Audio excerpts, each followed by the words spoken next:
তো সকলেই জানো যে দুর্গাপুজো চলে এসছে আর রোদে জামা কাপড় দেওয়া হচ্ছে সবার বাড়িতে। তো সেই রকমই মা রোদে দিচ্ছিল, সেই সময় দেখে একটা পাখির বাচ্চা এই যে চুপটি করে বসেছিল জানলায়। তখন একদমই নড়াচড়া করছিল না। এটা অনেকক্ষণ পর আমি ভিডিও করি। তো মা ওকে বলে, এই তোর নাম কি, কোথা থেকে এসছিস তুই? যাই হোক, কোনো কথারই সে উত্তর করে না, সে নড়েও না চড়েও না, কিছুই না। তো অনেকক্ষণ ধরে তাকে আমরা দেখতে থাকি, সকলে মিলে দেখতে থাকি। তারপর একটা সময় পর সে হালকা নড়াচড়া করতে থাকে। আমি ভাবলাম হয়তো জল খেতে চায়, তো আমি জলও নিয়ে আসি, কিন্তু ওর জলেও দেখি কোনো ইন্টারেস্ট নেই, না করে দেয়।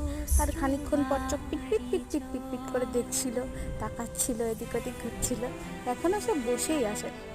তো দুপুরবেলায় আমাদের নতুন অতিথি